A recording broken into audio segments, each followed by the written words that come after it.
Sebelumnya, Assalamualaikum warahmatullahi wabarakatuh. Perkenalkan, saya Ratini Syamradita dari Ilmu Pemerintahan, kelas B, Fakultas Ilmu Sosial dan Ilmu Politik, nomor induk mahasiswa 202105200044. Pada kesempatan kali ini, saya akan mempresentasikan tentang makalah yang kemarin saya buat tentang antisipasi perilaku kriminal dalam bermedia sosial. Sebelum masuk ke presentasi intinya, sebelumnya di sini saya mengangkat beberapa hal. Yang pertama tentang pengertian apa itu perilaku kriminal dan apa itu perilaku kriminal dalam bermedia sosial, macam-macam perilaku kriminal dalam bermedia sosial, dan antisipasi yang dilakukan dalam untuk menangani perilaku kriminal di media sosial. Yang pertama ada pengertian tentang tindakan kriminal. Secara umum, tindakan kriminal merupakan tindakan yang dilakukan oleh seseorang yang ditinjau dari aspek sosialnya. Tindakan kriminal atau bisa dibilang tindakan kriminal itu tentang seseorang yang tidak mentaati peraturan yang telah dibuat dan disepakati oleh pemerintah dan masyarakat. Tindakan kriminal secara umum itu sendiri tidak hanya seperti mencuri, mencopet, membunuh, korupsi, ataupun yang lainnya. Jadi, sesuatu yang dilakukan dan menyimpang bisa dikatakan tindakan kriminal. Nah, sedangkan tindakan kriminal di media sosial seperti di awal tindakan kriminal pengertiannya, tindakan kriminal sosial ini tindakan penyelempengan tetapi dilakukan dalam bermedia sosial. Tindakan kriminal itu sendiri di media sosial itu bisa dibedakan seperti penipuan online, penipuan phishing, malware, bom email, spamming di media sosial, cyber stalking, cyberbullying, dan masih banyak yang lainnya. Berikut ini macam-macam tindakan kriminal di media sosial. Yang saya sampaikan di sini adalah beberapa contoh dari tindakan kriminal di media sosial yang paling sering kita dengar atau paling umum kita dengar. Yang pertama ada cyberbullying. Seperti namanya, cyberbullying merupakan tindakan kejahatan atau tindak kriminal yang dilakukan oleh seseorang maupun suatu kelompok kepada individu lain atau kelompok lain dengan cara mengirimkan teks, gambar, video, email, atau bahkan panggilan telepon yang berisi tentang hal-hal yang membuat si penerima menjadi mengalami gangguan kejiwaan atau mental. Di tindakan bullying ini sudah bukan hal yang jarang terdengar di masyarakat.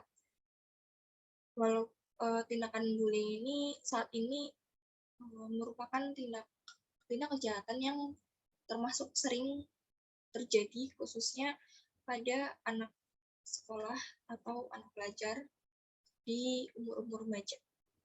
Yang kedua, tindak kriminal di media sosial ada penipuan online. Seperti namanya, penipuan online adalah bentuk penipuan yang dilakukan secara online. Hal ini biasanya sering terjadi pada jual beli online, baik itu terjadi pada penjual ataupun pada pembeli. Jadi seperti namanya, seperti yang sudah saya jelaskan tadi, penipuan online itu biasanya paling sering terjadi di jual beli online, baik itu di e-commerce seperti Shopee, Tokopedia, Lazada, atau yang lainnya. Penipuan online juga bisa terjadi di sosial media seperti Instagram, Facebook, Line, bahkan Twitter. Yang ketiga, ada tindak kriminal cyber stalking. Cyber stalking ini merupakan tindak kriminal dalam menggunakan media sosial atau internet yang digunakan untuk menguntit orang atau biasa disebut dengan stalking. Tindakan cyber stalking dapat berupa ancaman, perusakan data, tuduhan palsu, pencurian informasi pribadi, dan tindakan penguntit lainnya. Seperti namanya, cyber stalking berasal dari stalking. Stalking itu bisa disebut seperti mencari tahu informasi pribadi tentang seseorang yang dilakukan oleh seseorang ataupun kelompok, tetapi dalam dalam batas yang tidak wajar. Jadi yang sudah parah itu bisa yang bahkan cyber stalking yang parah itu bisa sampai ke rumah si orang yang dicari datanya. Cyber stalking itu saat ini sudah cukup sering terjadi dan bukan hal yang umum lagi terjadi. Seperti itu. Lalu antisipasi apa saja sih yang dilakukan untuk mengurangi tindak kriminal di media sosial?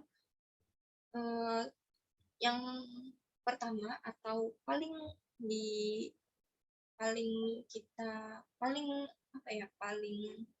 mempengaruhi itu peran orang tua. Mengapa peran orang tua? Karena seorang anak itu dari kecil pasti mencontoh kegiatan atau perilaku yang dilakukan oleh orang tua. Dan selama hidup dari mulai kecil, seorang anak juga pasti lebih banyak tumbuh di lingkungan orang tuanya, dan hal itu menjadi salah satu antisipasi. Orang tua pasti mengenal anaknya lebih baik dari siapapun. Jadi untuk itu orang tua seharusnya bisa membatasi anaknya dalam bermedia sosial, khususnya anak-anak yang masih di bawah umur dalam bermedia sosial. Anak-anak di bawah umur memang tidak dianjurkan untuk bermain media sosial. Akan tetapi seiring berjalannya waktu, saat ini bahkan balita pun sudah bermain media sosial. Anak-anak di bawah umur, anak-anak SD bahkan sudah bisa bermain media sosial. Oleh karena itu, peran orang tua sangat dibutuhkan karena untuk mengawasi putra-putrinya dalam bermain media sosial. Jadi, orang tua bisa mengajarkan tentang hal-hal yang baik dan hal-hal yang tidak baik dalam media sosial, dan sebaiknya orang tua kepada anaknya yang masih di bawah umur membatasi dan mengawasi anaknya dalam bermain HP. Yang kedua adalah menghindari menggunakan software bajakan. Mengapa harus menghindari penggunaan software bajakan? Hal itu karena sangat berbahaya dalam menggunakan media sosial. Pasalnya, apabila menggunakan software yang bajakan, dapat meretas informasi atau data pribadi, bahkan informasi-informasi pribadi yang seharusnya hanya kita yang tahu. Tapi apabila kita menggunakan software bajakan, itu bisa memicu timbulnya tindak kriminal di media sosial. Yang ketiga, jangan menyebarkan informasi atau berita hoax. Hal ini cukup penting karena apabila seseorang dengan sengaja maupun tidak sengaja menyebarkan informasi yang tidak benar atau berita hoax, itu akan menimbulkan tindak kriminal di media sosial. Mengapa? Karena apabila kita menyebarkan informasi yang tidak benar atau berita hoax tentang orang lain, hal itu akan memicu terjadinya pertikaian antara orang tersebut dan orang yang dituduh dan orang yang menyebarkan informasi. Dan apabila itu terjadi, akan terjadi pertikaian dan bisa terjadi tindak kriminal di media sosial. Yang keempat, jangan sembarangan memberikan informasi atau data pribadi apabila diminta oleh pihak dari salah satu media sosial yang ada. Ya, hal ini cukup paling sering terjadi karena aplikasi-aplikasi media sosial saat ini kebanyakan meminta kita untuk mengisikan informasi pribadi seperti nama, nomor HP, email, tempat tanggal lahir, nama orang tua, atau bahkan meminta kita untuk informasi-informasi seperti nomor induk keluarga dan alamat rumah. Jadi apabila kita tidak bisa memilah dan memilih informasi apa yang saja yang kita berikan ke aplikasi tersebut, hal itu bisa menimbulkan atau memicu tindak kriminal di media sosial. Karena apabila aplikasi yang meminta kita memasukkan informasi pribadi kita tersebut bukan aplikasi yang memang baik dan legal, akan disalahgunakan oleh orang yang ada di balik aplikasi ilegal tersebut. Jadi akan lebih baik apabila kita bisa lebih belajar mana yang memang seharusnya kita masukkan informasi kita dan mana yang seharusnya tidak kita masukkan. Hal ini juga bisa memberikan pelajaran bahwa kita tidak boleh menginstal aplikasi yang sekiranya tidak jelas atau tidak penting. Seperti itu.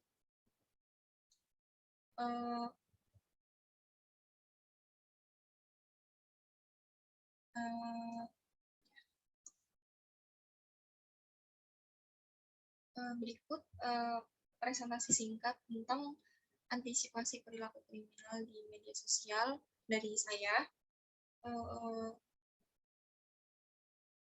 Di dalam bermain media sosial, tidak hanya dampak negatif yang diberikan dari media sosial, tetapi banyak juga dan malah banyak sekali dampak-dampak positif yang diberikan media sosial kepada kita, seperti memudahkan kita dalam mencari informasi.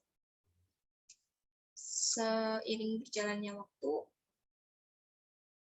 kita melihat berita ataupun masalah-masalah yang sedang terjadi khususnya di negara Indonesia itu bukan hanya dari koran, majalah, ataupun radio, ataupun televisi, tapi di media sosial juga kita bisa memanfaatkan fitur itu untuk mencari informasi atau masalah-masalah apa sih yang sedang terjadi di negara kita, bahkan tidak hanya di negara kita, di negara tetangga luar negeri seperti Malaysia, Korea Selatan, Amerika, kita bisa mengakses dan mencari informasi tentang negara tersebut di media sosial.